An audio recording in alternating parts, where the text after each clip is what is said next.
的确是会有一点不舒服。不过那民众后来有跑来我的 Facebook 的粉专私讯区有道歉，他说都过去了。对。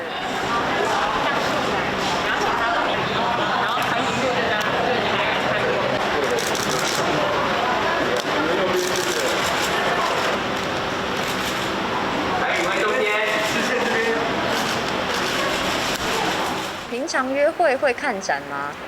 你觉得有可能吗？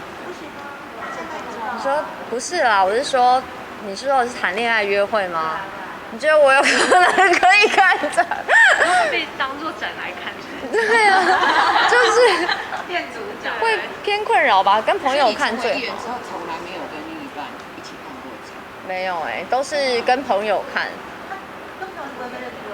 跟朋友就是认出来也没关系啊，开心的玩啊，对啊，拍照啊，一定要拍照的啊。OK 吧？公开了是公开了啦，可是你还是不想要生活上被打扰太多啊，因为有时候可能你看个展，你不想被别人拍照啊，有时候可能翻白眼的照片，因为两个人总是特别容易被看出来啊，对啊。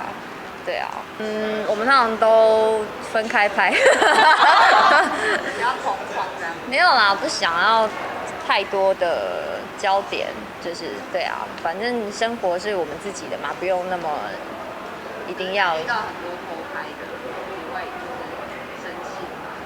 我吗？我比较不会生气。被偷拍那一次你也在民众偷。对啊，对啊，对啊。你有拉住他，然后就是安抚他不要气人。啊，真的是蛮气的，因为我有转头看了一下，就是的确是会有一点不舒服。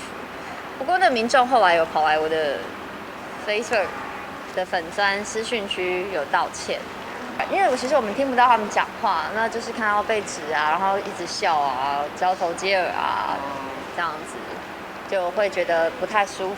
对啊。那你有跟他讲吗？有，他说都过去了。对，气都气完。对啊。就是其实我觉得就是可能尊重一点点，就是其实真的要来跟我们讲话，说想要合照或者什么要求都没有问题啊，对啊，就是我觉得不要讲艺人好了啊，正常人你突然间就一般人突然间出去外面吃饭被人家指指点点的，也会很不舒服。对啊，那其实有什么话你可以来告诉我，然后我也有权利答应或不答应嘛，就是都是 OK 的，对啊。